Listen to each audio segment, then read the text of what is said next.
Hi, I'm Joe Connolly. Robert Samuel was depressed and out of work when he waited in line for an iPhone about 5 years ago. People started asking him, "Would you wait in line for me?" And a business was born. How did you start this business, Robert? I was unemployed beginning 2012. I was a cell phone cell rep.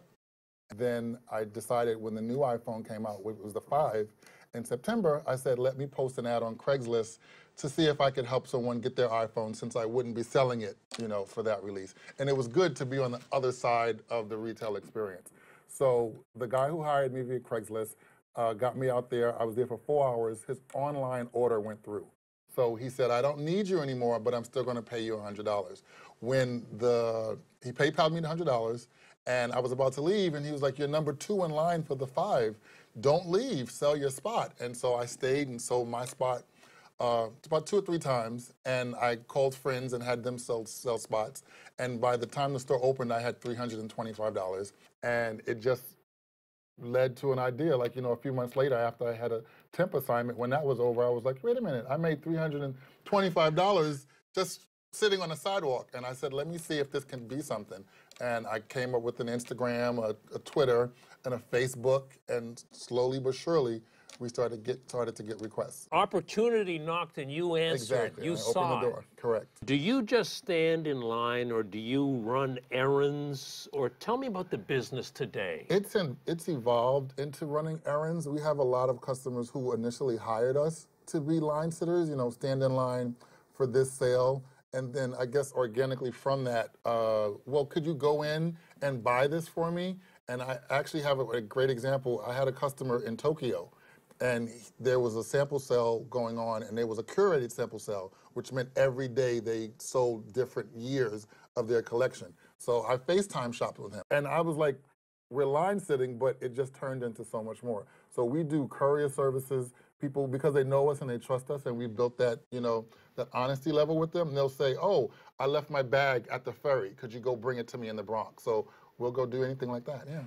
What's interesting to me, too, is that in the little bit I've talked to you, it's clear that you take pride in knowing about the product that you stand in line for. Yes, definitely. Why do you go to that length? I think as a consumer, you want to put your trust in a company or at least a person who knows what they're talking about, who has some experience. When you call and you say, oh, well, how, especially if you're from out of town, oh, how is this show? Or how is this food craze?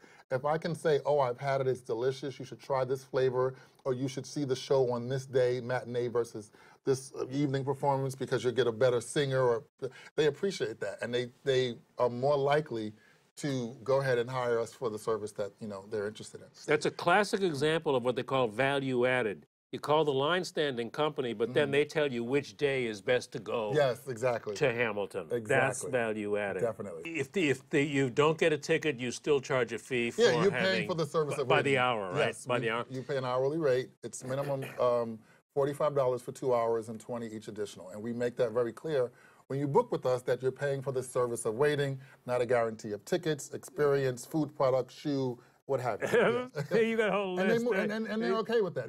Do you advertise? Yes, we advertise. Where now? Primarily on social media. Right. Just always posting what we do. So people see, like, oh my God, they see the range of what we do. So they'll remember when it's time for them to need something. Oh, I saw that line company. They actually got cookie dough, or they got Dear Heaven Hansen tickets. So we don't pay for any advertising. Just limitless. I mean, yeah. What a great future. Thank you. What are you going to do with the business? How are you going to run and grow this business? I seem to have this micromanaging, I don't want to say problem, issue, a situation where this is my baby. I've had it for 4.5 years. So I'm very protective of who works for me and who does, what's going on. So I've gotten a lot of calls to branch out. Like, we just had an interview on a website, and it's been seen over 22 million times. So that's like going viral. And you need to come to India. You need to come to Japan. You need to come to, South Africa and do this. And granted, it could work there, but New York City is so rich, full of experiences and product that I love working in New York because I can reach out if I want. I live in Chelsea, so if I want to hop on a city bike or if I want to hop on the train, I can go see my line sitters. I'm not quite at that point where I can know something's going on in, L.A. or San Francisco and know that everybody's there because I'm so protective. So, But you recognize yeah, this. I know my own, fault, so to speak. It's letting go.